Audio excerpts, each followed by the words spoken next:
My name is Emily Carter. I'm 30 years old, and until last Christmas, I truly thought there was a boundary to how harsh a family could act while still labeling it as love. I was standing in my parents' dining room, holding a paper plate, surrounded by about 30 family members, when my mother tapped a champagne glass with a butter knife and declared that everyone had to pitch in to fulfill Sarah's dream wedding. She then looked directly at me, not at the group, not at my father, but straight at me. "Emily," she said in a sweet tone, "your share will be $93,000. I laughed out loud, assuming it was some kind of prank. No one else joined in the laughter. My father pushed his chair back, rose as if preparing a toast, and stated, "Everyone here at this table supports this. You owe it to her." My fork dropped from my grip and clattered onto the hardwood floor. Across the space, Sarah covered her mouth, but I caught the grin she was trying to hide behind her hand. My mother stepped nearer and lowered her voice just enough to seem confidential, yet loud enough for all the relatives to catch every word. "Cover the cost of your sister's wedding," she continued, "or you will be cut off from this family completely." The room fell into a heavy silence, the kind where people crave to witness your pain but refuse to admit they relish the scene. And the strangest thing, that wasn't even the instant that shattered me. It was the next thing my mother murmured under her breath, something she believed would finally force me to comply. Before I share exactly what she uttered and what unfolded after I left that room, tell me, what time is it where you are right now, and from where are you reading this? I'm interested to know how widely this tale will spread. I didn't reply to my mother immediately. I simply remained there in the dining room, gazing at the small red ribbon fastened around Sarah's wrist, the identical ribbon that every bridesmaid had apparently received that night. I hadn't been given one. No one had informed me about any engagement celebration. No one had mentioned that half the family had shown up early to mark the occasion. I had only been summoned at the final moment via a text that read, "Don't be late, your sister needs you." That's how it always began. Sarah required something, and I was supposed to show up like an extra resource. Practical, silent, disposable, my mother's quiet remark still echoed sharply in my mind.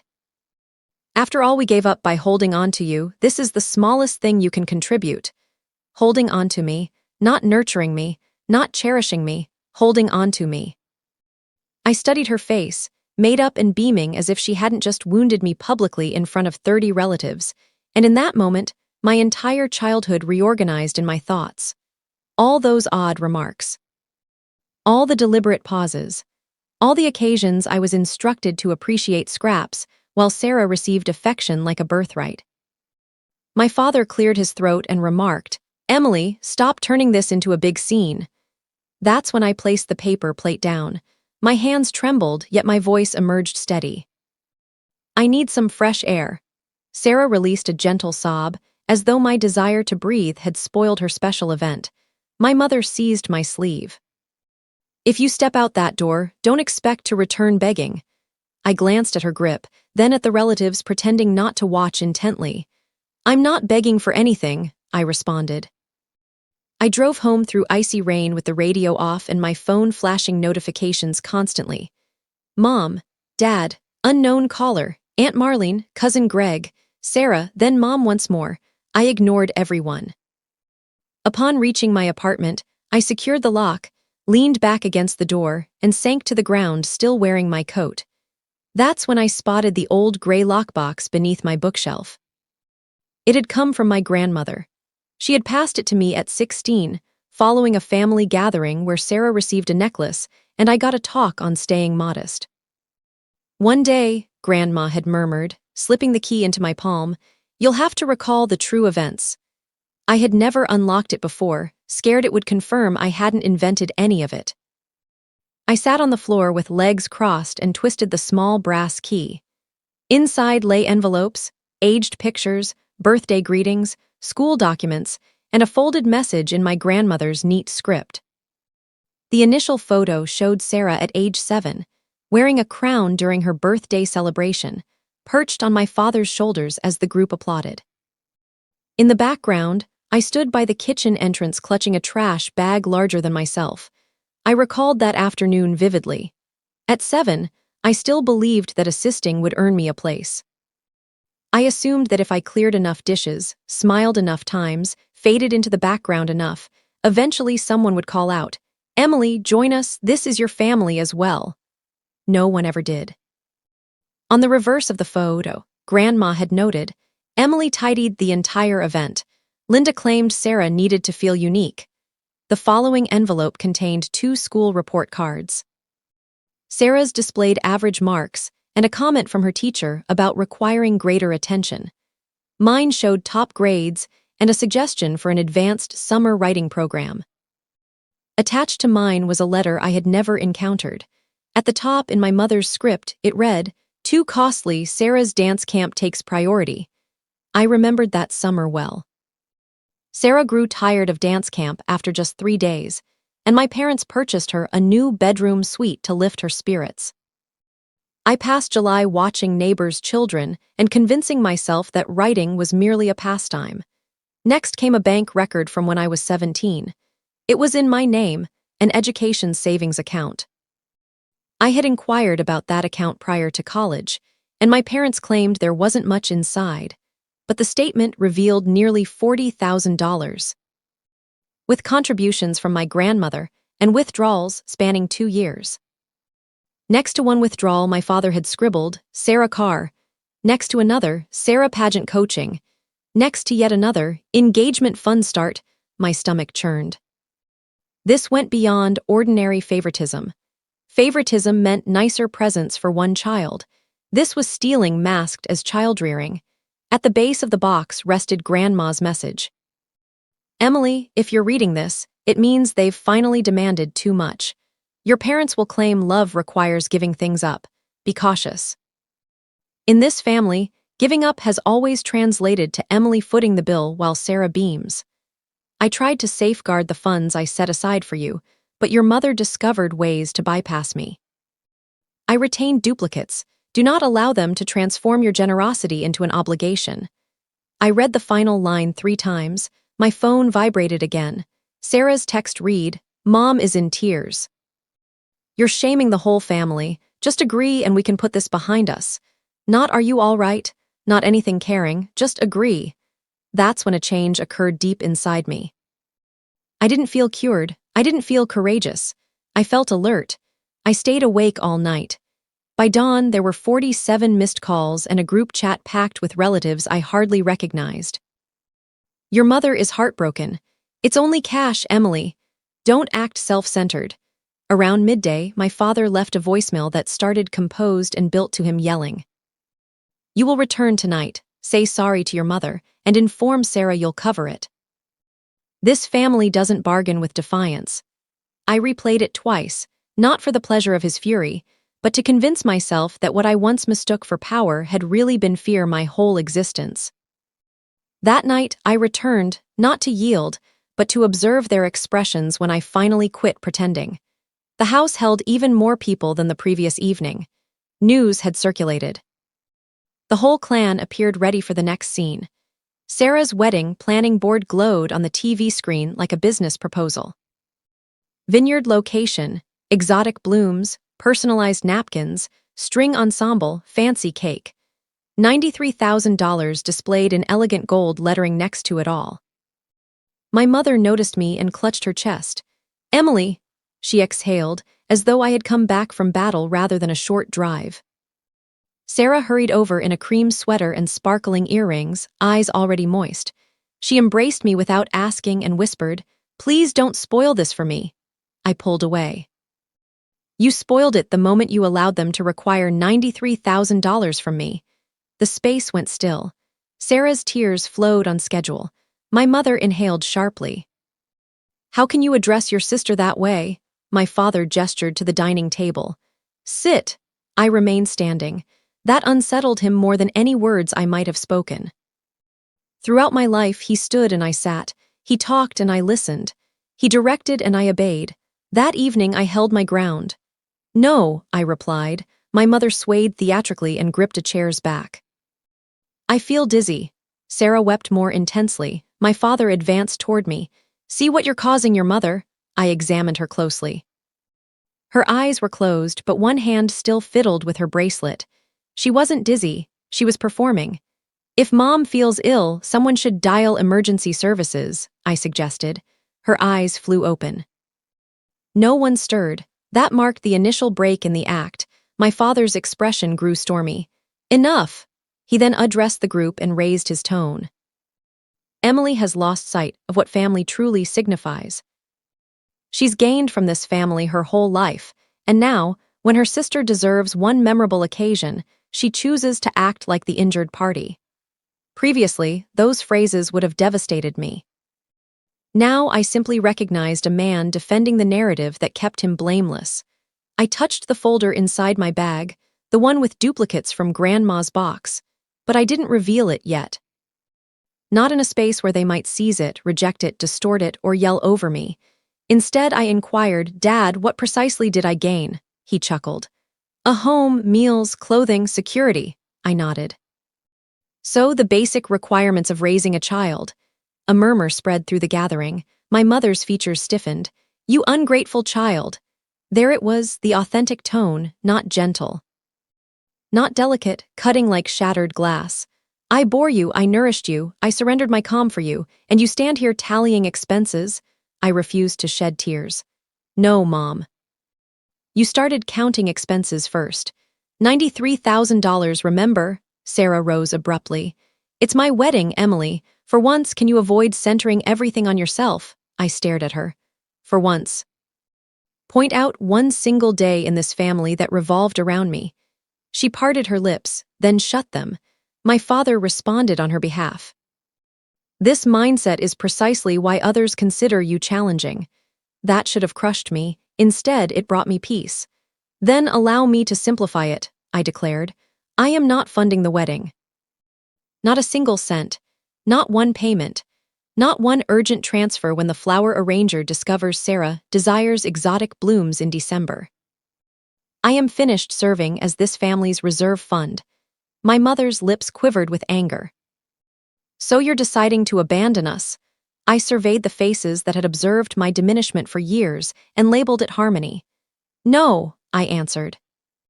"I'm deciding to quit the position you assigned me." My father struck the table with his palm. "You leave now, and you forfeit us permanently." I grabbed my coat. "That sounds more like a relief than a warning." Behind me, Sarah shrieked. "You'll return once you realize no one else will care for you the way we do." I paused at the entrance and offered a slight smile. "That's exactly what concerns me." Then I departed as chaos erupted in the house behind me. The following morning, my phone was powered off. When I charged it, it exploded with alerts. Missed calls. Recorded messages. Messages, my mother weeping, my father commanding, Sarah murmuring that I was harming her emotional well-being, Aunt Marlene labeling me heartless, Cousin Greg accusing me of self-centered drama. By noon, I had blocked 6 contacts, but fresh ones emerged. That was the day I discovered how swiftly a family can unite when the aim is not affection, but dominance. I nearly retreated under covers, but Grandma's message remained on my kitchen counter. "Do not permit them to convert your warmth into a deal." So I scheduled a meeting with a lawyer. Her name was Vivian Shaw, and she possessed the composed demeanor of someone who had witnessed families tear themselves apart over finances, yet still enjoyed meals afterward. I anticipated a detached legal discussion. She covered the straightforward details. I bore no legal duty to contribute. I ought to record all interactions and cease replying to calls.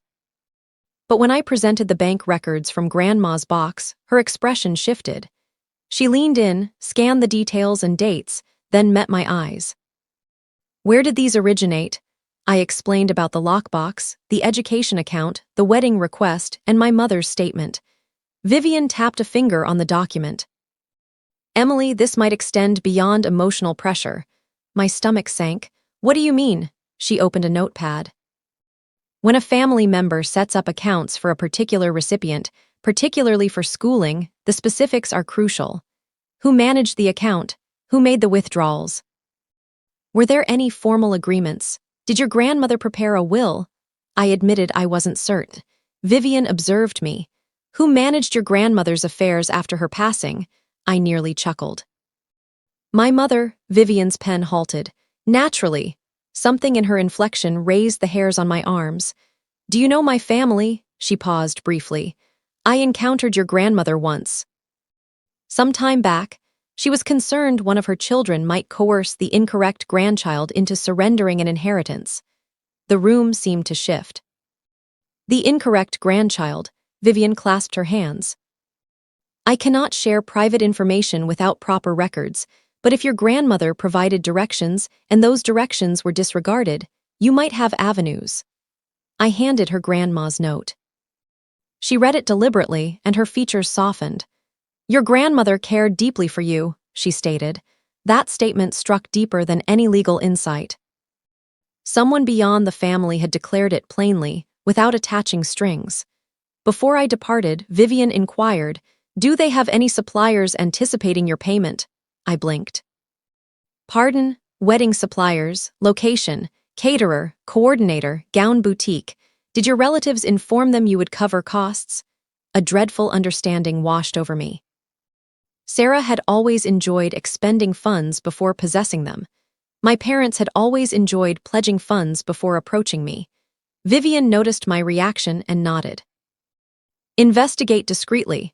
2 days afterward, I got an email from an upscale vineyard location congratulating me on backing the Preston Miller wedding experience. Preston was Sarah's fiancé.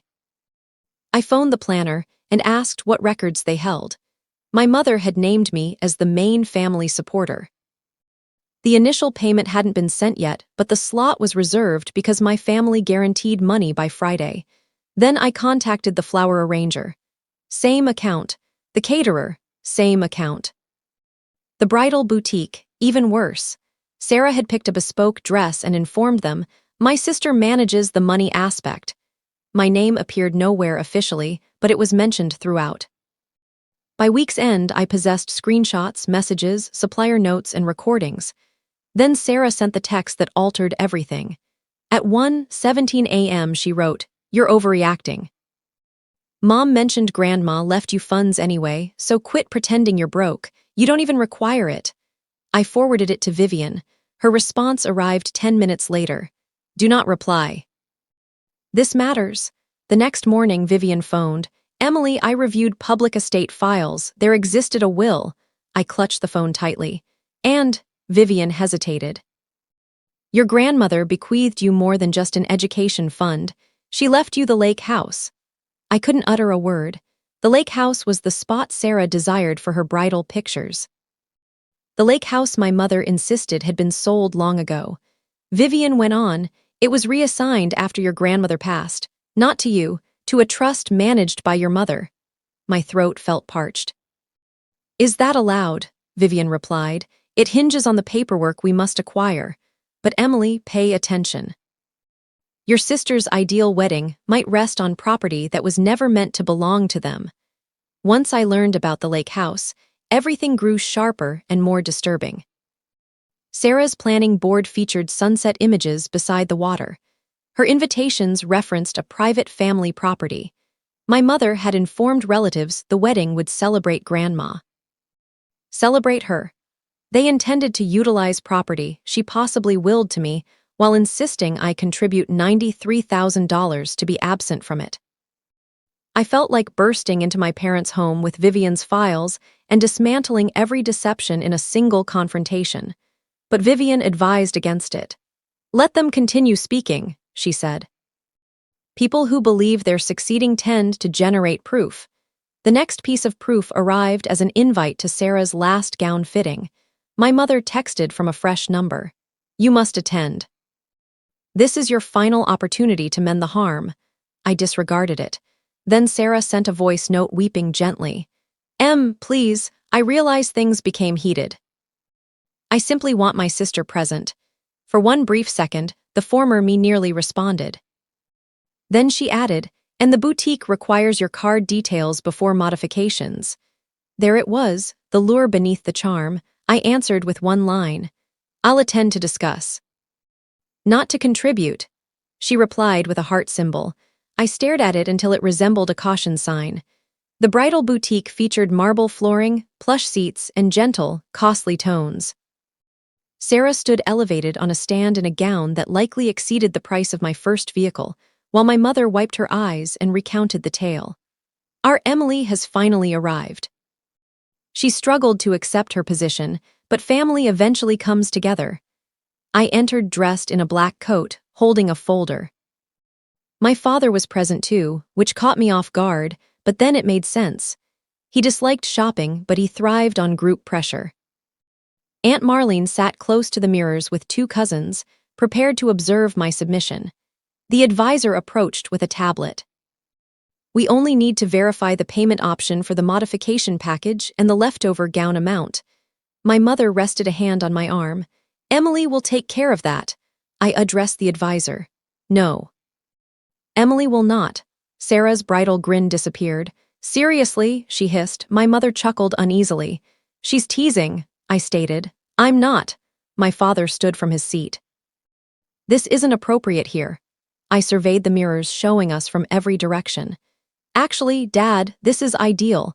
Everyone keeps attaching my name to expenses. I'd like everyone to witness me removing it. Sarah descended from the stand, her gown spreading around her. You are embarrassing me. No, I countered. I'm fixing a monetary confusion. My mother's voice lowered. Emily, don't you dare. I opened the folder slightly to display printed messages from the location, flower arranger, caterer, and boutique. I reached out to every supplier. None possesses my signature. None has my approval. If anyone tries to bill me, invoke my name, or assert I consented to fund this wedding, my lawyer will handle it. The term lawyer swept through the room like a chill breeze. Aunt Marlene stopped recording. Yes, she had been filming. I glanced at her device. You may continue recording, please do. My father's face flushed. You brought legal warnings to your sister's gown fitting, I replied. You brought monetary deception to mine. My mother burst out. Deception. How dare you employ that term? I set Sarah's message about Grandma's funds on the glass surface. Since we're examining terms, let's examine this one. Inheritance. Sarah turned white. My mother's gaze darted toward my father. It was fleeting, but I noticed. My father interjected too swiftly. This has no connection to your grandmother. I tilted my head. Truly. Because Sarah's wedding site states the event will occur at Grandma's lake house. The advisor whispered. Oh dear. Sarah looked toward my mother. Mom, for the first time ever, Sarah appeared uncertain if our mother could rescue her. Then Sarah struck back. You're envious, she accused. You resent that people adore me. You resent that I'm marrying. You resent that I'm content. I regarded her lovely gown, her shaking hands, her costly tears. Sarah, I said softly. Are you content? The inquiry struck stronger than any charge. Her eyes showed alarm. My mother interrupted. Don't examine your sister's emotions. But I had spotted the fissure. Sarah wasn't merely pampered. She was confined too, inside a luxurious trap constructed by those who only valued her when she enacted flawlessness. Then she murmured, Just cover it, Emily, please. If this wedding disintegrates, everyone will find out. Not I love him, not I desire this union. Everyone will find out. I shut the folder. Then let them discover it. My mother reached for my arm, but the advisor intervened. Ma'am, please refrain from touching her. That shamed my mother more than any of my statements. My father began yelling. Aunt Marlene attempted to slip away. Sarah wept so intensely the tailor had to raise the hem to prevent makeup from marking the gown. I walked toward the exit, then glanced back. One last item, cease reaching out to me unless it's via my lawyer, my mother yelled. You are dead to us. This time I didn't waver. Then quit phoning your ghost for cash, I said and exited. They didn't cease contacting, they increased. By the next morning I faced 63 missed calls. By lunch, 98. By midnight, 122. There were 54 recordings, most from my mother, some weeping so intensely I struggled to comprehend. Emily, please, your sister hasn't eaten. Emily, the location requires the deposit. Emily, your father's blood pressure is elevated. Emily. How can you do this before Christmas? Then arrived messages from relatives. You're destroying your mother. Sarah is devastated. You made your father appear criminal. That one nearly prompted laughter. I didn't make him appear anything. I simply stopped assisting him conceal it. But the genuine penalty arrived publicly. Sarah shared a vague post about sorrow when the person you rely on most deserts you amid your wedding path. My mother reposted it with tearful emojis. Aunt Marlene commented, "Some daughters forget their upbringing." Within hours, cousins, congregation acquaintances, neighbors, and outsiders labeled me greedy, resentful, envious, and unfeeling. Someone commented, "Imagine declining to assist your sister on the most joyful day of her existence." I wanted to respond. Imagine taking from one daughter to adorn the other. But Vivian instructed me to hold back.